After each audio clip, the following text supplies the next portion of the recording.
So அந்த mobile service அப்படிங்கும்போது நம்ம வந்துட்டு பார்த்திங்கன்னா ஃபஸ்ட்டு வந்து இந்த பேசிக்காக பண்ணக்கூடிய அந்த விஷயங்கள், அதில் வந்துட்டு நம்ம நிறைய விஷயங்கள் வந்துட்டு பார்த்திங்கன்னா இந்த பேசிக்காக கற்றுக்கிட்டு நம்ம தொழிலில் வந்துட்டு நெக்ஸ்ட் ஸ்டேஜ் வந்து பார்த்திங்க அப்படின்னா நம்ம போகணும் அப்படிங்கிற நிறைய ஆசைகளும் வந்து இருக்கும்.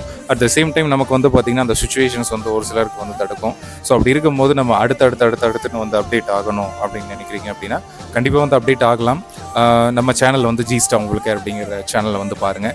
ஸோ எல்லா விதமான வீடியோஸ் வந்து பேசிக்ஸாக எல்லாமே நம்ம வந்து கவர் பண்ணி கொடுத்துருக்கோம். நம்ம சொல்லிக் கொடுக்குற விஷயம், நம்ம சொல்லிக் கொடுக்குற அந்த ஒவ்வொரு விஷயங்களும் உங்களுக்கு அண்டர்ஸ்டாண்ட் ஆகுது அப்படின்னா நீங்களும் வந்துட்டு டைரெக்டாக வந்து நம்ம கிட்ட வந்து படிக்கலாம். ஸோ ஒவ்வொரு டாப்பிக்குமே வந்து பார்த்திங்க அப்படின்னா நான் வந்து கொஞ்சம் கிளியராக தான் நான் வீடியோ போட்டிருக்கேன். ஸோ அது எல்லாமே பாருங்கள். ஸோ நெக்ஸ்ட் லெவலுக்கு அப்டேட் ஆகிறதுக்கு உண்டான டீட்டெயில்ஸ் வேணும் அப்படின்னா ஸ்க்ரீனுக்கு இந்த நம்பருக்கு காண்டாக்ட் பண்ணுங்கள் அண்ட் மறக்காமல் ஃபாலோ பண்ணுங்கள்.